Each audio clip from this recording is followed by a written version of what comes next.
Hello everyone, welcome to Smart Learn channel. आज की इस वीडियो में आपका स्वागत है। अपनी सीरीज चल रही है, उसमें 6 नंबर की यूनिट पढ़ने वाले हैं, वर्दी और विकास। ये DSSB एनटीटी और पीआरटी पार्ट बी के लिए बहुत ही इंपॉर्टेंट होने वाली है। बहुत ही डिटेल से करवाई गई है। आप 2 बार ध्यान से वीडियो को देखोगे तो बहुत ही अच्छे तरीके से समझ आ जाएगा और इसी में ऐसे क्वेश्चन देखने को मिलेंगे वर्दी और विकास में।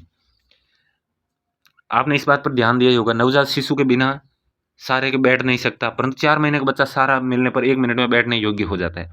जो बच्चा नवजात होता है वो बैठने में सारे की ज़रूरत होती है, लेकिन परंतु 4 महीने का बच्चा होता है ना, वो 1 मिनट में बैठने के योग्य हो जाता है, सारा मिलता है तो। और 9 महीने के बाद सभी छोटे बच्चे बिना सारे 10 मिनट तक और उससे अधिक देर तक बैठ सकते हैं। इसी प्रकार प्रारंभिक वर्षों के दौरान टॉडलर अवस्था में 1 से 3 वर्ष की होती हैं, बच्चों में स्पष्ट परिवर्तन देखे जाते हैं जब वे बढ़ते हैं और विकासात्मक पड़ावों को प्राप्त करते हैं। ये हमें आश्चर्यचकित कर देने वाले ऐसे भी होते हैं, कभी तीव्र गति से विकास होता है, कभी धीमी गति से होता है। अन्य प्रश्न भी उठता है, क्या समान आयु के सभी बच्चों में समान परिवर्तन होते हैं? क्या हमें वृद्धि और विकास के अनुमानित तरीकों को पहचान सकते हैं? कौन कौन से कारक हैं बच्चों की वृद्धि और विकास को प्रभावित करने वाले कारक? ये पूरा डिटेल में देखने वाला, इन क्वेश्चनों का जवाब मिलने वाला है इस पार्ट में। हम देखते हैं इस यूनिट को। सबसे पहले तो हम देखते हैं वृद्धि क्या है। सामान्यतः हम वृद्धि और विकास को एक साथ पर्यायवाची के रूप में प्रयोग करते हैं, लेकिन हालांकि ऐसा नहीं है। वृद्धि और विकास में क्या अंतर है वो देखते हैं। वास्तव में वृद्धि और विकास की प्रक्रिया प्रत्येक व्यक्ति में साथ साथ चलती है, अलग अलग नहीं होती। वृद्धि और विकास की प्रक्रिया प्रत्येक व्यक्ति में साथ साथ है, इसी कारण से हमें इन्हें एक ही मान लेते हैं, परंतु वास्तव में ऐसा नहीं है। हम एक ही मान समझ लेते हैं, परंतु ऐसा नहीं है, अलग अलग है। इन दोनों की अवधारणा स्पष्ट रूप से अंतर कर सकते हैं, परंतु दोनों में बहुत अंतर है। अंतर कौन कौन से? वृद्धि शरीर के परिमाणात्मक संबंधी परिवर्तनों की ओर संकेत करती है। वृद्धि, आपकी हाइट बढ़ी, वृद्धि हुई, आप मोटे हो गए, वृद्धि हुई, वजन बढ़ा, वृद्धि हुई। लेकिन विकास, वृद्धि के मुख्य संकेतक जैसे लंबाई, वजन में बढ़ोतरी, शारीरिक ढांचे में अनुपात में वृद्धि, विकास के सभी आयामों में सतत रूप से परिवर्तन होते हैं, लगातार होते हैं, उसे हम माप नहीं कर सकते। परंतु शारीरिक विकास में होने वाले परिवर्तन अधिक स्पष्ट रूप से दिखाई देते हैं। वृद्धि एक महत्वपूर्ण विशेषता है, इन परिवर्तनों को मापा जा सकता है, वृद्धि को मापा जा सकता है। सभी बच्चों के वृद्धि परिवर्तनों, अनुक्रम, प्रकार, दिशा एक समान होती है। सभी बच्चों में वृद्धि की अनुक्रम समान होगा, प्रकार समान होगा, दिशा एक समान होगी। हालांकि एक बच्चे में वृद्धि की दर दूसरे से अलग हो सकती है। एक बच्चा की हाइट जल्दी बढ़ रही है, दूसरे की धीरे धीरे बढ़ रही है, तो दर अलग अलग हो सकती है। कुछ परिस्थिति में, खासतौर विशेष आवश्यकता वाले बच्चों की स्थिति में, आप विभिन्न विकासात्मक आयाम में विचलन पाएंगे, अलग अलग होंगे। जीवन के शुरुआती 2 वर्षों में वृद्धि तेजी से होती है। शुरुआत के जीवन के 2 वर्ष होते हैं, उसमें वृद्धि बहुत तेजी से होती है। ये जानकर आश्चर्य भी होगा कि जन्म लेकर 1 वर्ष तक के एक सुपोषित बच्चे की लंबाई 50% तक की वृद्धि हो जाती है। 50% वृद्धि हो जाती है। यद्यपि शरीर के सभी अंगों में वृद्धि की दर समान नहीं होती है। जीवन के प्रारंभिक 2 वर्षों के बाद वृद्धि एक मोड़ आता है और वृद्धि की दर किशोर अवस्था तक धीमी गति से होती है। बाद में किशोर अवस्था में तीव्र गति से होती है, किशोर अवस्था तक धीमी होती है। तरुण अवस्था में वृद्धि तेजी से होती है। तरुणाई में लंबाई, वजन तेजी से वृद्धि होता है। और यह वृद्धि कैसे, नीचे दी गई तालिका एक स्वस्थ बच्चे के जन्म से 8 वर्ष की लंबाई और वजन के नमूना दर्शाया गया है। कैसे होती है यह आपको ध्यान रखना है। लंबाई और वजन, ये आप कई बार DSSB में क्वेश्चन पूछा गया है। जन्म के समय वजन 3.3 औसत वजन 3.3 kg, लंबाई 50.5 सेमी होती है।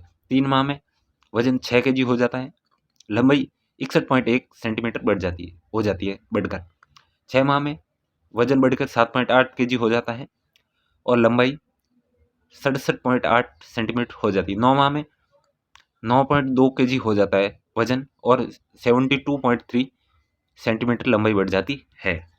आगे देखते हैं। और 1 वर्ष में आप देख सकते हो, 1 वर्ष में 10 kg 10.200 ग्राम का हो जाता है और 76.1 सेंटीमीटर वृद्धि हो जाती है। ऐसे आप देख सकते हो 8 वर्ष का जब बच्चा होता है तो उसका वजन 25.3 kg तक हो जाता है और इसकी लंबाई 127 सेंटीमीटर तक हो जाती है। ये डाटा ICMR से लिया गया है, ठीक है। शारीरिक वृद्धि को निश्चित अंतरालों पर लंबाई, वजन में बढ़ोतरी को मापा जाता है। एक नवजात शिशु की लंबाई 47 सेंटीमीटर से 52 सेंटीमीटर तक होती है। नवजात शिशु का वजन, यह आपको याद रखने वाले डाटा यही है। वजन 2.4 से 2.5 3.2 kg तक होता है। 2.4 से मतलब 2 kg 400 ग्राम से 3 kg 200 ग्राम तक होता है।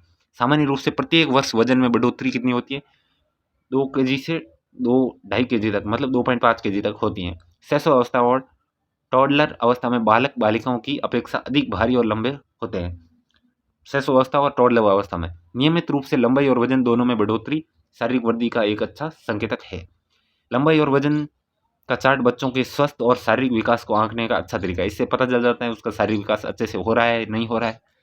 इस बारे में बच्चे ऐसे विशेषकर ऐसे बच्चे जो बार बार बीमार हो जाते हैं के लिए वृद्धि चार्ट अवश्य रखना चाहिए उनकी वृद्धि का निरीक्षण करने के लिए। लंबाई और वजन में बढ़ोतरी के साथ साथ बच्चों के शारीरिक अनुपात में भी परिवर्तन आता है। क्या आता है देखते हैं। एक नवजात शिशु का सिर अन्य शारीरिक अंगों की तुलना में बड़ा दिखाई देता है। सिर का ऊपरी भाग बहुत बड़ा दिखाई देता है और चेहरा छोटा दिखाई देता है। धीरे धीरे शारीरिक अनुपात में परिवर्तन होने से सिर उतना बड़ा नहीं दिखाई देता है। हालांकि शैशव अवस्था में टोडलर अवस्था शैशव अवस्था से टोडलर अवस्था तक निचला हिस्सा सदैव छोटा और कम विकसित होता है। जन्म के पश्चात अन्य शारीरिक अंगों की तुलना में शरीर की वृद्धि अपेक्षाकृत कम होती है। बाकी शारीरिक अंग ज्यादा बढ़ते हैं। 2 साल की आयु में सिर का आकार बच्चे की लंबाई का 1/4 हो जाता है, 1/4 हो जाता है। 3 वर्ष की आयु में चौथाई में वृद्धि 90% पूरी हो जाती है। हालांकि मस्तिष्क का क्रियात्मक विकास शैशव अवस्था तक ही होता है।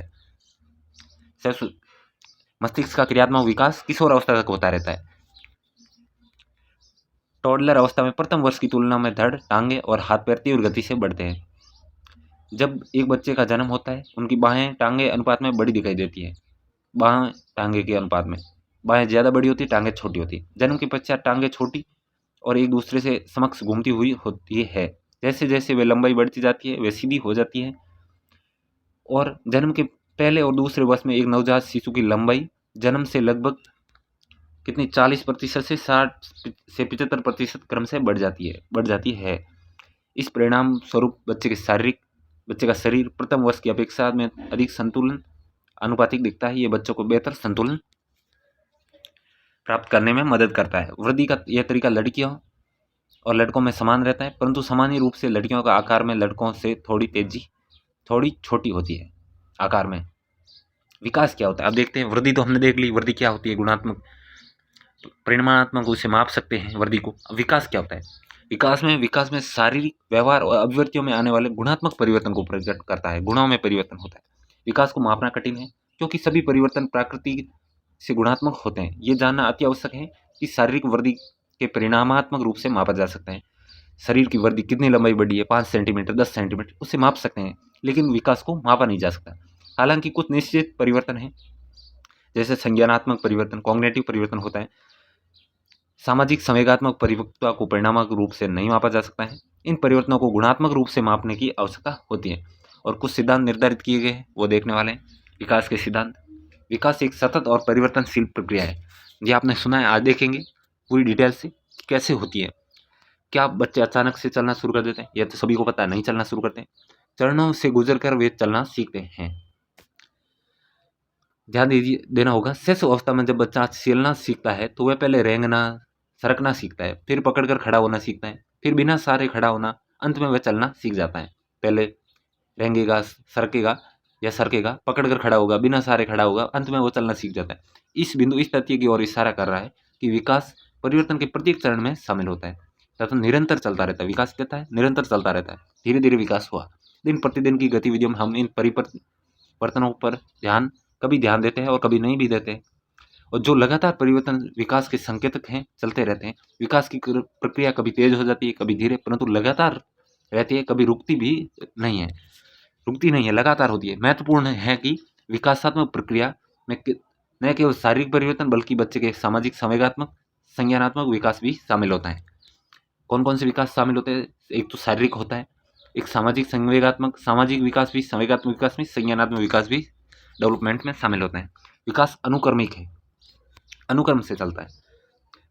पहले बताया है, बच्चा चलने से पहले खड़ा होना सीखता है और लिखने से पहले आड़ी तिरछी रेखाएं खींचना शुरू करता है। आप सोचो कि आप पहले LKG UKG में गए स्कूल, तो आपने लिखना सीधा थोड़ी सीख लिया, आपने पहले आड़ी टेढ़ी लाइनें खींचनी सीखी। यह स्पष्ट है, विकास का एक पैटर्न क्रमबद्ध रूप से होता है, क्रम से चलता है। सभी बच्चे विकास की एक अवस्था से दूसरी अवस्था में जाने के लिए सामान्य एक जैसे क्रमों का अनुसरण करता है। हर बच्चा चलने से पहले खड़ा होना सीखेगा, रेंगना सीखेगा, ये सभी में है, लेकिन कोई किस अवस्था में सीख रहा है वो अलग बात है। ये क्रम से चलता है, ये अवस्था सभी में आएगी। देखो, ये आप चित्र से समझ सकते हो। पहले बैठना सीखेगा, फिर ऐसे चलेगा, फिर ऐसे चलेगा, धीरे धीरे करके वो बिना सहारे चलना सीख जाएगा। विकास 2 दिशाओं में होता है। क्रमिक विकास 2 दिशाओं में होता है। पहला शरीर के ऊपरी भाग से निचले भाग की ओर होता है। ये सिर से पैर की ओर विकास सिर पदामुख या सेफेलोकोडल कहा जाता है इसे। इसमें से बार सीटेट में DEET में हर एग्जाम में, टीचिंग एग्जाम में यहाँ से क्वेश्चन बनता है इंपॉर्टेंट। सेफेलोकोडल या सिर पदामुख सिद्धांत कैसे कहते हैं? जिसमें सिर से पैर की ओर विकास होता है। इसे लैटिन भाषा में सिर से पैर और कहा जाता है। ये बताता है कि विकास बच्चों की सिर के क्षेत्र में पहले होता है, जो कि दाढ़ से पहले होता है, अंततः टांगों तक पहुंचता है। ऊपर से विकास होता टांगों तक पहुंचता है। ये क्रम समझने की मदद करता है। बच्चे की अपने धड़ का नियंत्रण पहले क्यों दूसरे वस्तुओं को देखना सीखते हैं। खड़ा होने से पहले बैठना सीखता है। देखो, आप चित्र से समझ सकते हो। पहले विकास सिर का हुआ, फिर धड़ का हुआ, इससे धीरे धीरे करके पैरासाउथ। पहले वो सिर संभालना सीखता है, फिर धड़, फिर इधर इधर घूमना, लुढ़कना, रेंगना, अंत में पैरों से चलना सीखता है। तो ये सेफेलोकोडल सिर पदामुख सिद्धांत है। इसका आप स्क्रीनशॉट भी ले सकते हो। ये समीप दूरामुख प्रोक्सिमल डिस्टेंस सिद्धांत है। इसमें क्या होता है? पहले आपका केंद्र से विकास होता है, फिर बाहर की ओर विकास होता है। विकास का केंद्र से प्रारंभ होकर बाहरी सतह अंगों की ओर भी होता है। पास से दूर के क्रम को बताता है। यह विकास समीपस्थ दूराभिमुख प्रोक्सिमल डिस्टेंट है। लैटिन भाषा में इसे क्या कहते हैं? पास से दूर। पूर्ण में मूलभूत निचले अंगों में अभिभाव से पूर्व सिर एवं धड़ भली भांति विकसित हो जाते हैं। इसी प्रकार बाहों के अवयव हाथों और अंगुलियों के रूप में विकसित हो जाते हैं। यही कारण है कि बच्चे अपने हाथों से पहले बाहों का उपयोग करना सीखते हैं, पर अंगुलियों पर उनका नियंत्रण उसके बाद भी आता है। तो आप देख सकते हो, सबसे पहले बच्चा हाथ मारना सीखेगा, फिर अंगुलियों में पेन पकड़ना, धीरे धीरे वो शब्दों को लिखना भी सीख जाता है, तो बाद में अंगुलियों पर कंट्रोल आता है। तो इसी विकास के कारण है प्रोक्सिमल डिस्टेंस। याद रखना है। आप एक उदाहरण, ये क्वेश्चन बार सीटेट में भी पूछा जाता है। शारीरिक और गत्यात्मक विकास को छोड़कर क्या आकार अनुक्रम का पूरे अनुमान अन्य विकासों से भी लगाया जा सकता है? इसका उत्तर है हाँ, लगाया जा सकता है।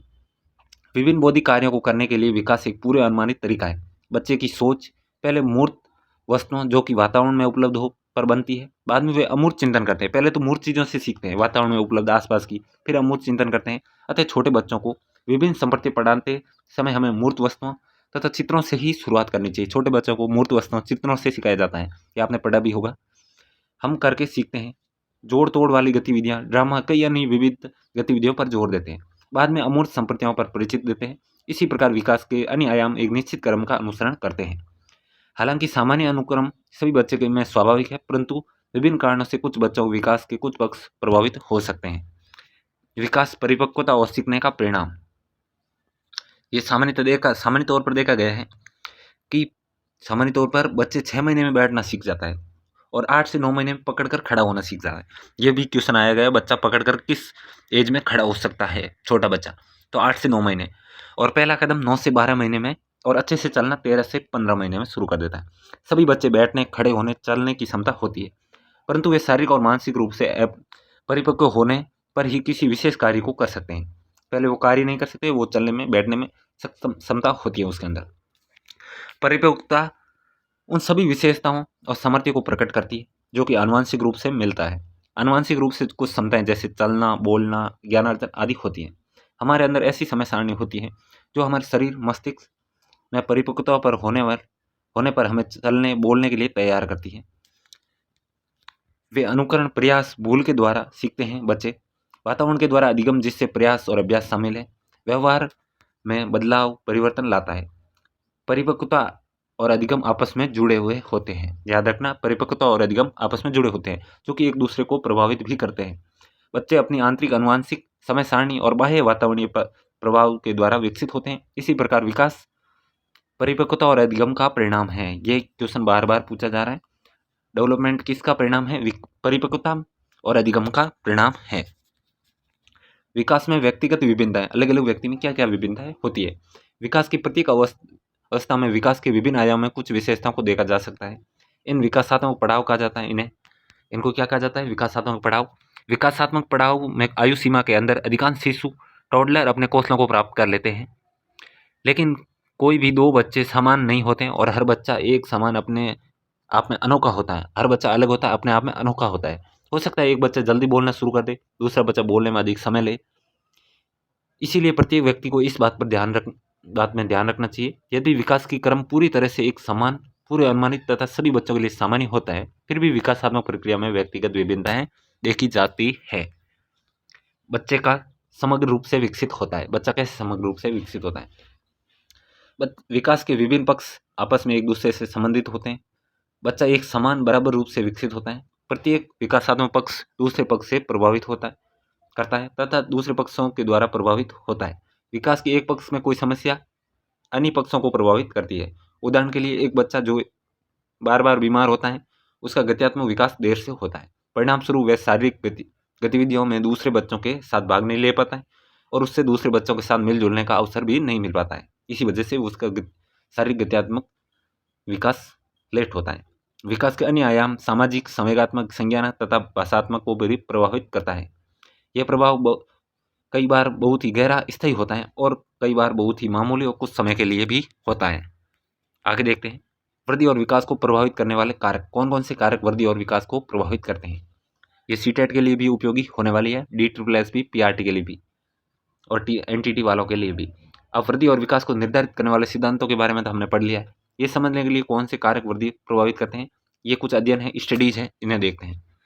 पहली स्टडी है, सुधीर एक दुबला पतला बालक है। हालांकि उसका जन्म गर्भावधि पूरी होने के बाद ही हुआ है, परंतु जन्म के समय उसका वजन और लंबाई सामान्य बालक की अपेक्षा कम थी। उनके माता पिता की लंबाई से सामान्य से कम है। जब सुधीर 8 वर्ष की उम्र में पहुंचा, उसके माता पिता ने अवलोकन किया कि वह अपने सहपाठियों की में लंबाई से छोटा है। साथियों की लंबाई ज़्यादा है और उसकी छोटी है। सेकंड है केस स्टडी, सोनू झुग्गी झोंपड़ी में रहकर बड़ा हुआ है। उसके माता पिता रोज की दिहाड़ी पर एक फैक्ट्री में काम करते हैं, मतलब दैनिक मजूरी। उसका परिवार की आर्थिक स्थिति अच्छी नहीं है और कई बार तो घर में भरपेट खाना भी भोजन नहीं मिलता है। सोनू की शैक्षिक प्रगति और बौद्धिक प्रदर्शन अच्छा नहीं है। तीसरी अध्ययन में क्या है, रीमा एक 3 वर्ष की लड़की है जो किसी शहरी कॉलोनी में बड़ी हो रही है। वह ठीक से बोल नहीं सकती। उसके माता पिता दोनों अपनी नौकरी में व्यस्त है। बच्चे की देखभाल घर में रहने वाली आया करती है और रीमा से ज़्यादा बात भी नहीं करती है। रीमा पर्याय सुला दिया जाता है। तो उसका व्यक्तिगत विकास किन किन कारणों से विकसित हुआ, ये अब देखने वाले हैं। इन विशेषताओं का कारण आनुवंशिकता, माता तथा बच्चे के जन्म से पूर्व तथा जन्म के बाद स्वास्थ्य को माना होगा। कुछ इनके कारण वातावरण संबंधी कारण को माना होगा। उद्दीपन को कम अवसर मिलना, पर्याप्त पोषण नहीं मिलना आदि हो सकता है। यदि प्रकृति पोषण की अवधारणा को सिद्ध करता है, कुछ मनोवैज्ञानिक मानते हैं कि आनुवंशिकता बच्चे के वातावरण से अधिक प्रभावित करती है। कुछ प्राकृतिक कारणों को महत्वपूर्ण मानते हैं। इसका कोई सीधा स्पष्ट उत्तर नहीं है। कौन सा कारक अधिक प्रभाव डालता है, हमें आनुवंशिक कारक अथवा वह जो हमें वातावरण से प्राप्त करते हैं। लेकिन सामान्य रूप से स्वीकार किया गया है दोनों ही हमें प्रभावित करते हैं। आनुवंशिक भी करता है, वातावरण भी करता है। आगे देखते हैं, वंशानुक्रम और अनुवांशिक। वंशानुक्रम और अनुवांशिकता में क्या रिलेशन है, सहसंबंध है? ये वातावरण है, ये अनुवांशिकता है। ठीक है, तो इसमें ये बीच वाला भाग ये आपस में सहसंबंध पाया जाता है। इसमें कई क्वेश्चन आए कि बुद्धिमान माता पिता के बच्चे सदैव बुद्धिमान होंगे या छोटे कद वाले माता पिता के बच्चे छोटे कद के होंगे। अस्थमा से पीड़ित माता का बच्चा भी उस बीमारी से प्रभावित होता है या नहीं होता है, ये सारे देखने वाले हैं। इन सभी का ये निर्भर करता है कि अनुवांशिक पर बच्चा गर्भ निर्धारण के समय यह विशेषता अपने माता पिता के जीन्स रूप से प्राप्त करता है, जो कि गुणात्मक संरचना की इकाई होती है। वंशानुगत और अनुवांशिक बच्चे के ज्ञानात्मक सार्थक कद, वजन, सामान्य शारीरिक संरचना को विकास को प्रभावित करती है। अनुवांशिक रूप से अधिकार में गुण पाए जाते हैं। अधिकार में कि शरीर दिमाग में परिपक्वता से जुड़े और विकास और वृद्धि को प्रभावित करते हैं। गर्भधारण में होने के बाद इनमें न ही कुछ जोड़ा जा सकता है, न ही घटाया जा सकता है। बच्चे के लिंग निषेचन के समय निश्चित हो जाता है। गर्भधारण के समय प्रत्येक बच्चा 46 गुणसूत्र प्राप्त करता है, जिसमें से 23 माता से और 23 पिता से प्राप्त होते हैं। बच्चे का लिंग निर्धारण पिता द्वारा हस्तांतरित गुणसूत्रों द्वारा निश्चित होता है। लिंग के आधार पर बच्चे की लैंगिक विशेषताओं का निर्धारण होता है। कुछ हद तक बीमारियों के प्रति संवेदनशीलता जैसे वर्णांतता, डाउन सिंड्रोम, अस्थमा, मधुमेह आदि वंशानुक्रम पर निर्भर करता है। कुछ निश्चित मानसिक विकास जैसे सिजोफ्रेनिया तथा भावात्मक विकार कुछ हद तक वंशानुगत होते हैं। ये कहना अधिक उपयुक्त होगा कि इन विकारों के ग्रसित होने का अंदेशा अधिक रहता है। इनके साथ ही व्यक्तिगत विशेषताओं को मनोभाव, स्वभाव की आनुवंशिकता कारकों को प्रभावित होते हैं। बहरहाल आनुवंशिक प्रवृत्तियों के वातावरणीय प्रभावों द्वारा अपने नियंत्रण में लाया जा सकता है। ऐसे वातावरण का सर्जन किया जा सकता है जो वंशानुक्रम को प्रभाव को कम कर सके। जैसे व्यक्तिगत अध्ययन में हम देखा है सुदृढ़ अच्छे पोषण और व्यायाम के लिए प्रेरित करके हम उसका वंशानुक्रम का प्रभाव कम कर सकते हैं। इसी प्रकार व्यक्तिगत अध्ययन 3 में हमने देखा रीमा बेहतर अंतःक्रिया और समाज हेतु उद्दीपन पूर्ण वातावरण प्रदान किया जा सकता है। आगे देखते हैं वातावरणीय कारक। बहुत से वातावरणीय कारक है जैसे माँ का स्वास्थ्य, आयु, बीमारी, संवेगात्मक स्थिति तथा अजन्मे बच्चे के लिए वातावरणीय प्रदूषण, एक्सरे एवं दवाइयों का सेवन बच्चे को प्रभावित करता है। इसके साथ कुछ निश्चित प्रासंगिक कारक है जैसे परिवार, लिंग, संस्कृति, समाज भी बच्चे के विकास को प्रभावित करते हैं। आगे देखते हैं विस्तार से। हम जानते हैं पैदा होने के बाद बच्चा सीधा वातावरण के संपर्क में आता है। बच्चा पैदा होते ही वातावरण के संपर्क में आता है। वैसे तो बच्चा वातावरण के अनुभव माँ के गर्भ में ही कर लेता है तथा माँ तथा बच्चा उनके रूप में एक दूसरे से जुड़े होते हैं। माँ का स्वास्थ्य, बीमारी, आयु, संवेगात्मक अस्वस्थता बच्चे को प्रभावित करती हैं। यदि गर्भावस्था और स्तनपान के दौरान माँ का स्वास्थ्य अच्छा है और वह पौष्टिक भोजन करती है तब बच्चे का स्वास्थ्य भी अच्छा होगा, बच्चा भी स्वस्थ होगा। अगर माँ किसी बीमारी, पोषण की दृष्टि से कमजोर तो बच्चा इससे भी प्रभावित होगा, वो भी कमजोर होगा। यद्यपि उपयुक्त वातावरण के द्वारा आनुवंशिकता के प्रभाव पूरी तरह समाप्त नहीं किया जा सकता है किंतु उसके प्रभाव में तीव्रता को कम भी किया जा सकता है। आगे देखते हैं माँ और बच्चे के लिए पोषण, स्वस्थ और स्वच्छता की आवश्यकता। बच्चे की वृद्धि और उसके विकास की नींव माँ के गर्भ में ही रख दी जाती है। माँ का स्वास्थ्य एक बहुत ही महत्वपूर्ण कारक है जो बच्चे के वृद्धि और विकास को प्रभावित करती है। गर्भधारण की प्रक्रिया प्रारंभिक अवस्था में गर्भनाल अनेक हानिकारक पदार्थों के लिए अवरोधन का कार्य करती है, परंतु इस अवस्था में बहुत से पदार्थों को अजन्मे बच्चे तक पहुंचने देता है। इनमें से कुछ पदार्थ सकारात्मक प्रभाव होते हैं। लोगों की लड़ने की प्रतिरोधक क्षमता जो कि माँ के गर्भ में निर्मित होती है भ्रूण में सीधे हस्तांतरित हो जाती है, जिसके कारण बच्चे में रोग प्रतिरोधक क्षमता जन्म के समय और कुछ महीने बाद तक रहती है। वैसे तो गर्भनाल बहुत से हानिकारक तत्व जैसे कि विषैले तत्व, जीवाणु और हानिकारक रसायनों को रोकने में का काम करती है। फिर भी बहुत सी बीमारियों से बचने के लिए जरूरी है माँ और बच्चा दोनों समय पर उचित टीकाकरण, अन्य स्वास्थ्य संबंधी जांच करानी जरूरी है। माँ और बच्चे को स्वास्थ्य और पोषण के साथ साथ उन्हें रोज स्नान करना, दांत, आंख, नाक और बालों की सफाई अन्य महत्वपूर्ण है जिन पर ध्यान देने की आवश्यकता है। माँ की आयु देखने वाले माँ के स्वास्थ्य के अतिरिक्त उनकी आयु भी भ्रूण विकास को प्रभावित करती है। 17 साल से कम आयु की माँ प्रजननीय अंग पूरी तरह से परिपक्व नहीं होते हैं और प्रजनन के लिए जरूरी हार्मोन अपने सर्वोत्कृष्ट स्तर पर नहीं होते हैं। किशोर अवस्था में गर्भ निर्धारण करना माँ तथा बच्चे की वृद्धि को रोकता है। कम आयु की माताओं को गर्भावस्था के दौरान जटिलताओं तथा परेशानियों का खतरा भी अधिक रहता है। ऐसे ही 45 वर्ष की आयु के बाद हार्मोन की सक्रियता धीरे धीरे क्षीण हो जाती है जो कि जटिलताओं को जन्म देती है। 40 वर्ष से ऊपर की महिलाओं को गुणसूत्रों की अनियमितताओं से ग्रसित बच्चा होने का खतरा रहता है। माँ की संवेगात्मक स्थिति बच्चा केवल माँ की शारीरिक स्थिति से ही नहीं अपितु संवेगात्मक स्थिति से भी प्रभावित होता है। जैसे क्रोध, डर, चिंता आदि माँ की तंत्रिका तंत्र को सक्रिय बना देता है और माँ के रक्त प्रवाह कुछ निश्चित रसायन मिल जाते हैं। ये तत्व भ्रूण को संचालित हो जाता है, सीधा स्थानांतरित हो जाता है। गर्भावस्था के दौरान दीर्घकालिक संवेगात्मक तनाव बच्चे पर स्थायी प्रभाव डाल सकता है। परेशानी या दुख माताओं के बच्चे प्राय समय के पूरे हो जाते हैं और जन्म के समय उनका वजन कम होता है। बच्चे चिड़चिड़े, अति सक्रिय हो जाते हैं। इन्हें खाने की अनियमित, पेट खराब रहना, गैस, नींद न आना, अत्यधिक रोना आदि लक्षण देखे जा सकते हैं। अब देखते हैं एक्सरे से क्या प्रभावित। गर्भावस्था के दौरान महिला को अनावश्यक एक्सरे से दूर रहना चाहिए जब तक कि चिकित्सक ऐसा करने को न कहें। गर्भधारण के प्रारंभिक समय के लगातार विकिरण किरणों के संपर्क में आने से भ्रूण की शारीरिक और मानसिक विकास पर हानिकारक प्रभाव भी पड़ सकता है। दवाइयाँ गर्भावस्था के दौरान बहुत सी दवाइयों का सेवन जन्म संबंधी दोषों को उत्पन्न करता है जिसमें कुछ एंटीबायोटिक, हार्मोन्स, स्टेरॉइड, एंटीग्लूकोज, नार्कोटिक्स आदि शामिल है। एक गर्भवती महिला बहुत बार दवाइयों का सेवन भ्रूण पर पड़ने वाले परिणामों को बिना समझे करती है। यह अजन्मे बच्चे के लिए बहुत सी हानिकारक और प्राणनाशक भी सिद्ध हो सकती है। शराब और धूम्रपान करने से क्या होता है ये भी देखने वाला है। शराब का सेवन करने वाली गर्भवती महिलाओं के बच्चों में अल्कोहल सिंड्रोम हो सकता है।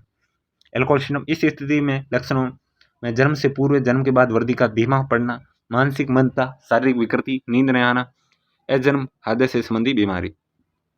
जन्मजात गर्भवती महिला द्वारा धूम्रपान भ्रूण की वृद्धि को धीमा कर देता है। नवजात शिशु के वजन तथा रोग प्रतिरोधक क्षमता को भी क्षीण कर देता है। इससे गर्भवती महिलाओं के गर्भपात और समय से पूर्व जन्म का खतरा बढ़ जाता है और दीर्घकालिक शारीरिक और संज्ञानात्मक विकास को प्रभावित कर सकते हैं। ये माँ के रक्त द्वारा बच्चों को पर्याप्त मात्रा में ऑक्सीजन पहुंचाने की क्षमता में कमी हो जाने के परिणाम स्वरूप होता है। कैफीन गर्भपात, मृतक प्रसव तथा अपरिपक्व बच्चा और समय से पूर्व प्रसव का भी कारण बन सकती है। वातावरणीय प्रदूषण क्या प्रभावित करता है? आपको जानकर आश्चर्य होगा कि पर्यावरणीय प्रदूषण एक अन्य कारक है जो कि प्रसव विकास को प्रभावित करता है। गर्भवती महिलाओं का पर्यावरण प्रदूषण से संपर्क में होना विकासशील भ्रूण की गंभीर रूप से प्रभावित कर सकता है। उदाहरण के लिए कारों से निकला हुआ लेड यानी पीबी, पुराने घरों की दीवारों की पुताई, औद्योगिक प्रतिष्ठान में उपयोग की जाने वाली अन्य सामग्री को गर्भवती महिलाओं अवशोषित कर सकती है। समय से पूर्व जन्म के समय वजन कम, मस्तिष्क क्षति तथा प्रथम 2 वर्षों में मस्तिष्क का धीमी गति से विकास इत्यादि सभी पीबी के यानी लेड के उच्चतम स्तर के संपर्क का परिणाम होता है। बहुत से शारीरिक दोष में को जन्म देता है। अन्य प्रासंगिक कारक, कुछ अन्य प्रासंगिक कारक है जो बच्चे के परिवार की सामाजिक आर्थिक स्थिति, उनकी जीवन शैली, पारिवारिक ढांचा, जीवन स्तर तथा पालन पोषण की विद्या बच्चे में वृद्धि और विकास को प्रभावित करती है। आगे देखते हैं सामाजिक आर्थिक पृष्ठभूमि से क्या प्रभावित होती है। विभिन्न प्रकार के सामाजिक और आर्थिक पृष्ठभूमि से बच्चों में वृद्धि और विकास की गति में अंतर हो सकता है। पोषण, कई बीमारियां, स्वास्थ्य, समग्र मानक ऐसे कारण हो सकते हैं। विशेष रूप से शुरुआती वर्षों में अवसरों, अनुभवों की कमी विकास में कुछ पक्षों के पिछड़ेपन के कारण हो सकते हैं। रहन सहन की स्थिति, बीमारी तथा दुर्घटना, अगर परिवार में आर्थिक स्थिति अच्छी नहीं है, बच्चे की बहुत सी बीमारियों के शिकार हो जाते हैं जो वृद्धि और विकास को रोकती हैं। कुछ घरों में उपयुक्त सूर्य के प्रकाश और वायु का संचालन का अभाव होता है। घर तथा बाहर अस्वास्थ्यकर जीवन स्थितियां बच्चों की जन्म जनित बीमारियां जैसे डायरिया, टाइफाइड, पेट संबंधी बीमारियां पैदा हो सकती हैं। अस्वस्थकर वातावरण में बच्चों का पालन पोषण कई प्रकार के स्वास्थ्य संबंधी, पेट संबंधी बीमारियों को जन्म देता है। कभी कभी प्राणनाशक भी सिद्ध हो सकती है। अस्वास्थ्यकर परिस्थिति में बढ़ने वाले कई प्रकार के सामान्य बीमारियों को आमंत्रित कर लेते हैं, जैसे खसरा, चिकन पॉक्स, काली खांसी, डायरिया, डिप्थीरिया। चाहे वह प्रारंभिक स्तर पर हो या दीर्घकाल रहे, बीमारी एक बच्चे के उसके विकास और वृद्धि की दर को प्रभावित करती है। इसके अलावा लापरवाही और सुरक्षा की कमी के कारण घटित दुर्घटना भी बच्चे के शारीरिक और मानसिक क्षति का कारण हो सकती है। पारिवारिक संरचना, परिवार में संयुक्त से एकल में बदली संरचना के कारण सदस्यों की संख्या में कमी आई है, जिसमें बच्चे के दादा दादी जिससे बच्चे बात करते थे शामिल है। यह बच्चों के सामाजिक समयगात्मक विकास के साथ साथ समग्र विकास को भी प्रभावित करता है। परिवार में घटते आकार, माता पिता के कार्य की प्रतिबद्धता के कारण बच्चे को विभिन्न मीडिया एवं तकनीकों द्वारा सामाजिकरण हेतु छोड़ दिया जाता है, जैसे मोबाइल फोन दिया जाता है अलग। बच्चों को आधुनिक उपकरण जैसे मोबाइल, लैपटॉप, टैबलेट, टेलीविजन आदि के साथ व्यवस्था उसकी वृद्धि और विकास को प्रभावित करती है। जो भी माता पिता जो भी कोई दे रहा है मोबाइल, तो उससे यह ध्यान रखना चाहिए कि उसकी वृद्धि और विकास को भी यह प्रभावित करेगा। इससे अच्छा है कि आप उसे ना ही दो। बच्चे का पालन पोषण के तरीके, और देना चाहिए तो भी लिमिटेड समय के लिए। पालन पोषण के तरीके, आपने देखा होगा कुछ माता पिता बहुत ही अधिकारीपूर्ण रवैया अपनाते हैं। वे बच्चे के सख्त नियमों और कानूनों का पालन करने को कहते हैं, बच्चे के डर और असुरक्षा की भावना को जन्म देते हैं। दूसरी स्थिति में माता पिता बच्चों के संबंधित निर्णय लेते समय बच्चों की पसंद एवं राय को महत्व देते हैं और बच्चों के पालन पोषण के तरीकों के विकास और सकारात्मक नकारात्मक प्रभाव डालते हैं। बच्चों के प्रति माता पिता का संतुलित दृष्टिकोण शुद्ध अनुभव अनुकूलन वातावरण तैयार करता है।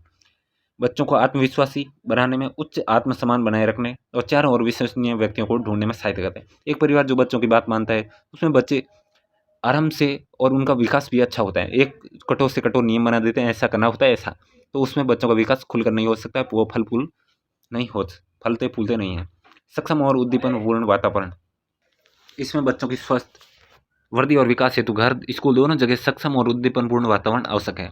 सकारात्मक दिशा में होगा विकास, बच्चों को स्वतंत्र रूप से माता पिता अन्य देखभाल करने वालों के साथ खेलने, अंतक्रिया करने के लिए प्रोत्साहित किया जाएगा।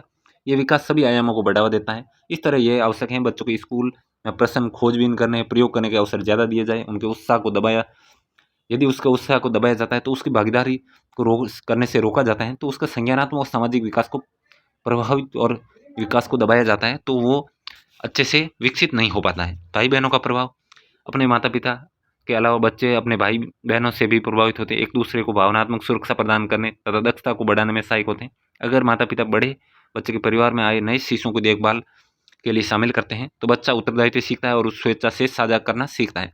माता पिता को भाई बहन की तुलना करने से बचना चाहिए। तुलना तो किसी की करनी नहीं है, क्योंकि वह बच्चे की ईर्ष्या और द्वेष पैदा कर देता है। उन्हें यह सुनिश्चित करना चाहिए कि बच्चे के प्रति उनका व्यवहार पक्षपात सहित और सम्मान होना चाहिए। समन्वय समूह, घर और अपने परिवार की सीमा से परे बच्चा अपने समन्वय समूह किस प्रकार स्वीकार किया जाता है उसके आत्म संप्रदाय पर गहरा प्रभाव डालता है। समन्वय समूह बच्चे को समाज द्वारा स्वीकृत तरीकों को सीखने, इसी प्रकार व्यवहार करने में मदद करता है। समन्वय समूह को स्वीकृत बच्चों के संवेगात्मक सहायता प्रदान करता है। हालांकि माता पिता बच्चे को सामाजिक व्यवहार सिखाते हैं, पर दोस्तों की संगत में ही बच्चे चीज़ें साझा करना, सहयोग, नेतृत्व कौशल, प्रतियोगिता की भावना को सीखते हैं। इसीलिए स्वाभाविक वृद्धि और विकास में समन्वय समूह के महत्व अनदेखा नहीं किया जा सकता है। लिंग और संस्कृति। लिंग और संस्कृति में समाज द्वारा निर्धारित लैंगिक भूमिकाओं के आधार पर व्यवहार को सीखना एक महत्वपूर्ण कार्य है, ताकि बच्चे साथी समूह को स्वीकृति मिल सके। लड़के और लड़कियों के व्यवहार में अंतर परिवार और तथा समाज की उम्मीदों के कारण उभर कर सामने आते हैं। लड़कों को लड़कियों की तरह रोने के बजाय लड़ने को बढ़ावा दिया जाता है, जबकि लड़कियों के साथ अपेक्षित व्यवहार में होने पर उसे रोने की उम्मीद की जाती है। यह भेदभाव समाज के लिए बहुत घातक है, क्योंकि यह लैंगिक रूढ़िवादिता को बढ़ावा देता है। माता पिता और शिक्षकों को सुनिश्चित करना चाहिए कि शब्दों और क्रियाओं द्वारा किसी भी प्रकार के लैंगिक का भेदभाव को बढ़ावा नहीं दिया जाए। इसके अतिरिक्त सांस्कृतिक गतिविधियों के प्रत्यक्ष और अप्रत्यक्ष रूप से बच्चों की वृद्धि और विकास को प्रभावित करता है। समान अवसर दिया जाना चाहिए, समान तरह। ऐसा बिल्कुल नहीं कहा जाना चाहिए कि लड़के रोते नहीं हैं, लड़कियां रोती है, ऐसा बिल्कुल नहीं। सभी को लैंगिक रूढ़िवादिता को बढ़ावा नहीं देना है और सभी को समान व्यवहार करना है। तो ये थे, आगे ये क्वेश्चन देख सकते हो, इसका सारांश भी पढ़ सकते हो। ये आपको PDF टेलीग्राम चैनल पे मिल जाएगी। टेलीग्राम चैनल का लिंक डिस्क्रिप्शन में जाके ज्वाइन कर लो, और वहाँ बहुत सारी PDF रिक्वायरमेंट, जो भी रिक्वायरमेंट आती, नई नई अपडेट सबसे पहले टेलीग्राम पे मिलती है। वीडियो पसंद आया तो स्मार्ट लर्न चैनल को लाइक सब्सक्राइब करें, वीडियो को ज़्यादा से ज़्यादा शेयर करें। लाइक तो करना है ही, आपको पसंद आया तो like share subscribe Telegram channel